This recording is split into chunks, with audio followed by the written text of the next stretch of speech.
everyone, welcome to my channel. Si Mimi po ito. So, Sige, go, go, go. konting background mula sa Pilipinas, Jen, Ah, para sa ating mga subscribers. Ako po si Jen. Subscribe also to my channel, Jen Canada Vlog. Ang background ko sa Pilipinas, wala po akong trabaho doon. Kasi nung pagka-graduate ko, year 2000, nag-abroad na kaagad ako sa Bahrain, katulong, para magkapera ako. So pagkatapos nung 2 years contract ko sa Bahrain na katulong, dumiretso na po ako sa UAE, sa Dubai po. Doon po ako nagtagal. Doon din po ako nakapag-ipon ng pera para makapag-apply po ako dito sa Canada. Ngayon, paano ka nakapunta ng Canada? Anong pathway ang ginamit mo? Ang storya ng pag-apply ko dito sa Canada, since nagtrabaho ako sa Dubai ng 14 years, dalawang company, food supervisor sa Alshaya at saka sa Azadea, yung mga taga Dubai, alam na alam po yan. Ang trabaho ko doon, store supervisor po or store in charge. So since yung trabaho na yan, linya na yan, is high skilled po yan dito sa Canada. So isang araw, meron pong ginawa na interview, international hiring event, ang New Brunswick. Pumunta po sila sa Dubai at doon po ako nag-apply sa online. At sa awa ng Diyos, nung na-invite po ako for interview, 3 days po sila doon sa Dubai. After 1 week, nakatanggap po ako ng email na na-hire po ako ng FMI. Wow. Yun. Atlantic Immigration Program yan siya noon. Ngayon, AIP na siya. Pero ang AIP New Brunswick ngayon is naka-close. Pero sa ibang part ng province ng Canada is open pa yung AIP. Kung anong pathway ginamit niya dito, at saka kung paano siya naninirahan dito bilang single parent sa Canada. Mahirap kaya guys kung mag-isa ka lang, wala kang partner sa lahat ng finances mo. Yung maganda, may katulong ka talaga sa pagdating sa finances mo. So yan guys. To add on that pala, habol ko lang to ha, hindi ibig sabihin na kung single parent ka, hindi mo kaya. Kaya mo yan. Ako dito, pumunta ako sa Canada, hindi ako marunong mag-drive, wala, pero nakayanan ko, naka-take 5 ako, nakakuha ako ng lisensya. So naulan na guys. Naulan na kami dito sa park. Saan mo gusto mag-retire dito sa Canada o sa Pilipinas? Depende sa sitwasyon kung magbabago ang takbo ng buhay ko. Kasi ngayon single parent ako, so hindi natin alam kung si Lord merong para sa akin. Bibigyan niya ako ng lifetime partner. Kung sakali bibigyan niya ako ng lifetime partner dito sa Canada, kung saan man nakatira yung husband ko, magiging husband ko sa future, doon din ako kung ano yung napag-usapan namin. Pero kung single pa din ako ng time na yon na mag-retire ako, gusto ko sa Pilipinas. Pagka-winter, pag summer, gusto ko din dito kasi siguro yung mga panahon na yun, yung mga anak ko nagtatrabaho na. Pero depende kung saang lugar din sila gustong manirahan. So kung saan sila, doon din ako mag-visit. Pero most of the time, nasa Pilipinas ako, lalo na pagka winter. Kasi sakit ng ating mga tuhod sa lamig. Matanda na. Oh. Ikaw, miss, ang ka Siyempre, sa Pilipinas. At ang kagandahan sa Pilipinas kasi, dito 'di ba dollar. So kung saan ka kasi magre-retire, yung pension mo papasok pa din sa account mo. Kung nasa Pilipinas ka, dollar, i-convert mo sa peso, syempre malaking halaga 'yon. So $2,000. O, halimbawa yung pension mo 2,000, o di na times 41 o 40, gano'n. Oh, nasa mga magkano na? Ang bobo kami sa math, nasa mga 80,000. Oh, 80,000 palagay natin. 80,000 ang buwan mo kung nasa Pilipinas ka mag-retire. So, pabanjing-banjing ka na lang, upo-upo ka sa Starbucks, doon ka sa mga saan gusto mo, mag-petiks-petiks. So, diba? I-enjoy mo na lang yung life mo, yung fruit of labor ba, kumbaga. Ganyan lang. There's no place like home. Masarap sa Pilipinas, ang daming marites dun eh. Hindi malungkot. Dito kasi malungkot, wala kang kausap. Wala kang, paglabas mo ng bahay mo, ako, diretso ka na trabaho. Doon kasi sa Pilipinas, paglabas mo, may tiyangge, may kausap ka dito. Dito kasi ang hirap makahanap ng kapitbahay.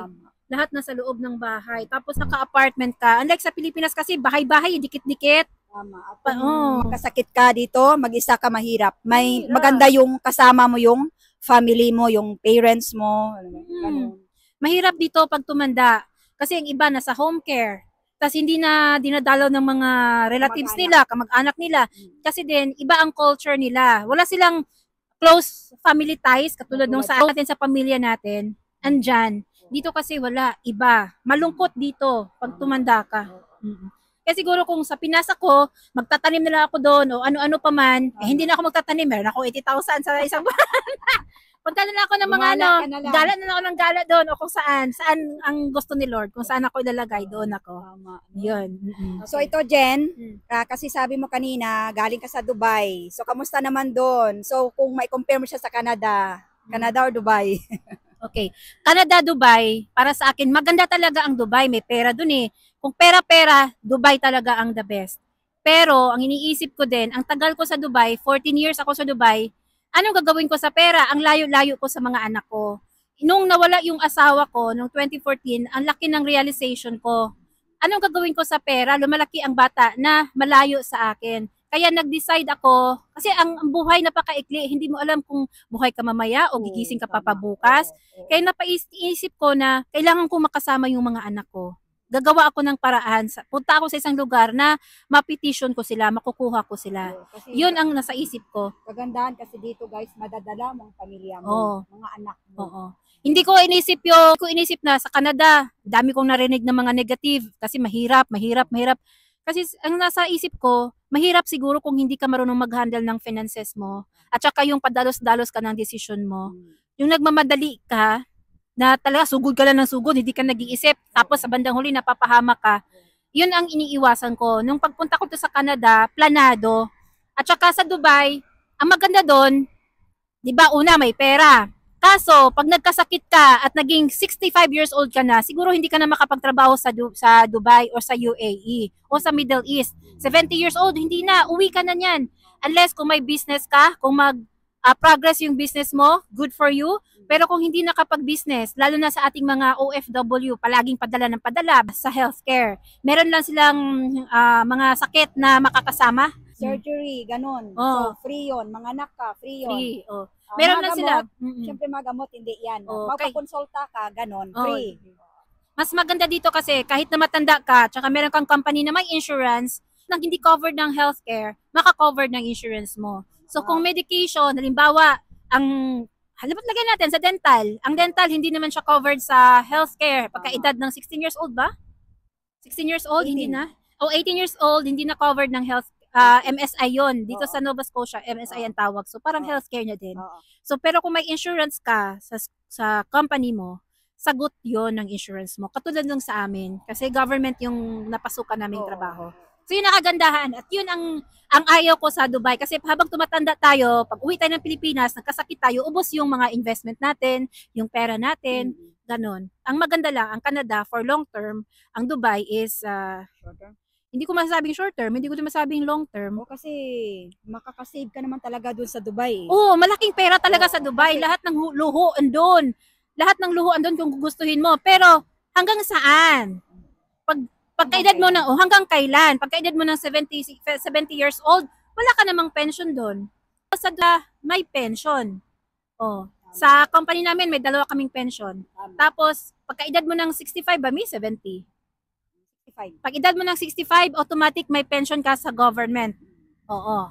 Ganyan dito sa Canada. Kumbaga, sa edad na 40 years old, mag-iisip ka na ng retirement mo eh. Pero doon sa Dubai, makapag-ipon ka, pero mabilis mawala ang pera. Ganoon naman talaga. Ang dito lang, pang long term sa Canada. Para sa mga future ng mga anak. Para sa future ng mga anak, yes. Ayun lang, walang tax yung doon, ang income at saka yung bilihin. Dito kasi 15% ang tax sa mga groceries. Mga bibilhin mo. So dito, i-highlight natin yan. Yung sahod mo, may tax. Kung mag-grocery ka, may tax. Bibili ka ng mga merchandise, may tax. Pero sa pagkain, hindi naman lahat may tax. May mga vary sila, nag-vary. Yun. Kaya na. So ang Dubai may kagandahan, ang Canada may kagandahan din. So depende na lang sa tao kung ano talaga ang priority at goal nila sa buhay at para sa pamilya nila. So Jen, ang next na tanong ko, sulit ba ang pagod mo dito sa Canada? Ay, masasabi ko talagang sulit na sulit. Worth it talaga. Ang adjustment period ko is mga isang taon din, isang taon kalahati. Tapos ang dami mong adjustment talaga. Una, nung nagland po ako dito sa Canada, sa Nova Scotia, doon po kasi ako na-assign sa Digby. Yung Digby na lugar is masyadong malayo sa Layo pa dito sa Nova Scotia. malayo, talagang bukid talaga. Nung pumunta, nandun ako, 3 days, iyak ako ng iyak dahil maninibago ka. Sa Dubai, ang dami mong taong makikita. Dami talagang tao doon kahit hanggang madaling araw. Nung doon sa Digby, wala. Iyak ako ng iyak sa 3 araw na yon. Pero yung 3 araw na yon, since wala akong matirahan, sagot ng company yon. Ngayon, naninibago ako sa daan. Pinakauna talaga sabi ko, hey, Canada kaya itong pinuntahan ko. Kasi alam mo yung road nila, Gubat kasi yan. oo, ang road nila, talagang lubak-lubak talaga, butas-butas. Sabi ko, lo, Canada ba itong napuntahan ko? Naninibago ako doon. Tapos yung una, yung road. Pangalawa, yung weather. Kasi dumating ako dito, winter. Wala pang snow yon, pero ang lamig-lamig na talaga para sa akin. Tapos, ang sweldo noon is, ang nakuha ko, below minimum ako. Ang minimum kasi noon ng Nova Scotia is 13. Ang binigay sa akin is 12.50. Tapos, ang pinaka-challenge pa doon, yung company na nag-hire sa akin, hindi ako binigyan ng tamang hours na nasa kontrata. So, minsan nakakakuha lang ako ng 20 hours, 25 hours kasi pinapauwi ako pagka hindi busy ang store. Kaya sabi ko, sige, gawin niyo yan sa akin. Pag na-PR ako, aalis ka agad ako. Kaya yun ang nangyari sa akin. Mostly yun ang ginagawa ng mga Pinoy. After ma-PR, goodbye na, di ba, Oo. sa company. Oo, alis talaga. At saka marami talagang company na ganun. Sa kontrata, iba yung sinasabi. Oo. Iba ang na-state. Tapos Tama. pagdating dito, iba na naman. So Tama. parang, Hindi sinusunod. Mahirap kasi hindi ka makapagreklamo kasi una, yung company nag-hire sa akin, hindi yun. Hindi yun. Pero nung na-PR na ako, doon na ako nakapag-adjust kasi makapagpili ka na ng trabaho. Ibig sabihin, yung in-demand din, demand dito. tulad hindi ko kinahiya, naglilinis lang po ako dito, pero hindi ko ikikinahiya yon kasi government ang napasukan namin. Magandang benefits. Kami dalawa. Kasi maganda ang benefits, kasama ang pamilya, at maganda naman ang pasahod. Kaya wala kaming problema doon. Ang mahirap lang, pag naka-close work permit ka pa, exclusive ka sa isang company, ang hirap bumangon talaga. Pero once ma-PR ka na, ang bilis mo lang makarecover. Yun. Sa kagandahan kasi ng PR, pwede ka nang pumili ng province na gusto mo. Oo, pwede ka na Pwede pumili kang ng province. Pwede kang lumipat. Pero bago ka lumipat, magstay ka muna ng specific period of time na kung ang province yung nag-nominate sa'yo. Kasi para pag nag-apply ka ng citizenship, 1 year, 2 years. 2 years yata. Kasi para pag nag-apply ka ng citizenship, hindi siya citizen na. Ako, hindi pa ako nag-apply kasi wala pa akong ganon. Wala pang datong. Jen, sunod na tanong. Since I know, kayang-kaya mo. So, ano yung mga ginawa mo? Alam mo yung para maitaguyod mong 2 mong anak. At saka, ano ang may papayo mo sa mga ibang single mom sa ibang bansa? Ang case ko kasi, sa case ko sa sitwasyon ko, nung nasa Dubai ako, nakapag-ipon ako ng sapat na halaga para makapag-apply ako dito sa Canada. So, God's blessing na din. Kasi nung nag-apply ako dito sa Canada, sa mga nagtatanong kung ano yung mga gastusin pala, kailangan ready po kayo sa pera kasi depende po sa program nyo. Kailangan po merong proof of fund. Meron ka ding proof of fund? Oo. So, merong proof of fund. Depende po yun kung ilan kayo sa family. Tapos, ako kasi sponsor ako ng asawa ko. Ano na yung na-prepare ko? 25,000 lang. Kasi nga, makitira na ako sa asawa ko di ba? Ni-sponsor niya ako. So, konti lang yung money ko. Sa akin, ang proof of fund ko, so family of 3 kami, ako, tsaka 2 anak ko. Tapos, kinuhaan ko sa ng passport. Siyempre, gastos ko yon. At kakaiba pa, medical namin. Ako nag-medical sa Dubai, yung mga anak ko naman sa Davao. Tapos, yung work permit, na fee, ako ang nagbayad noon. Sa permanent residence ko na application, ako din nagbayad. Yung mga requirements like picture, mga police clearance, tsaka biometrics din, kailangan yung mag-biometrics. Ang fee din yan is, ako din ang nagbayad ako din nag-shoulder ng biometrics. Okay, go na mi. Tas talikod. Okay na, doon ako, ako na sa lake. Okay na mi. Ano may papayo ko? Ang maganda kasi, ang may papayo ko lang po, mapa-single parent or 2 po kayo. Basta po pagdating nyo dito sa Canada, iwasan nyo po ang utang. Kasi pag marami kayong utang, ang hirap na pong makabangon. Marami pong nahihirapan dito dahil sa utang. kung utang po, dapat po pag-isipan po ng mabuti. At ang kagandahan din sa case ko, since hindi naman malaki ang kinikita ko, meron din ako nakukuhang tulong sa Canada sa mga anak ko. Yung Sa benefits. government. Sa ilaw o sa carbon tax. Ayan, may carbon tax ngayon. Kailangan mag-apply. Kung eligible ka, makakakuha ka ng $600. So marami kang tulong na makukuha dito sa Canada. Lalo na pag PR ka or citizen ka. So, yung child care benefits kasi dito guys, halimbawa depende sa edad ng anak mo. So mas Hanggang 18. hanggang 18 years old daw siya. So sa akin kasi dalawa, nag-18 ng anak ko, isa na lang ang may benefit. Oo, isa na lang. Sa akin, dalawa ang So nag-benefits magkano kasi. yung benefits ng dalawa mo? Silang dalawa nasa mga 1-2, ganyan. Wow, 1-2, silang diba? dalawa. Malaking tulong Huwag na. natin i-convert sa Huwag mo na i-convert Philippine peso, baka mabash. O, wag na natin i-convert. Tapos, diskarte lang. At saka kung mag-grocery ka, limit lang. Yung kung ano yung kailangan mo, yun ang bibilhin mo. Kung pupunta ka ng grocery, kung hindi mo naman kailangan yan, wag mong damputin. Pigilan mo yung sarili mo. Kasi andito kasi sa Canada, ang bilis lang mangutang. Ang bilis lang magkaroon ng gamit, mapabranded man yan o hindi branded. Kahit anong klaseng sasakyan, pwede mong kunin. Kung gusto mong kumuha ng bahay, pwede kung eligible ka, kung approve yung loan mo. Mabilis lang. Kahit na sinasabi mong low income ka, pero ang pamumuhay dito napakagaan, komportable. Talagang masasabi mo na, sus, kung ako, single parent ako, nasa Pilipinas ako, hindi ko kaya. I mean, mangangapa ako, lalo na pagka merong emergency sa atin. Kasi mura talaga ang sahod dun eh. Mura talaga doon. Sa 8 hours mo, minsan maabot ka ng 12 hours, per day ang sahod mo. Kahit na magsahod ka ng 30,000 a month, kukulangin, lalo na pag pamilyado ka. Lalo na pag single parent ka. Dito kasi, basta ang masasabi ko, sulit dito sa Canada talaga. Depende yan sa status mo. Depende sa status mo. Halimbawa, permanent residence ka, or citizen ka, or temporary work permit ka, or ang pasok mo dito tourist, or student, yun talaga ang mahirap na pathway.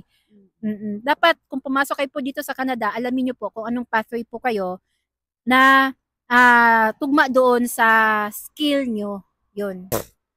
Please consider subscribing sa aking YouTube channel. Thank you. Bye.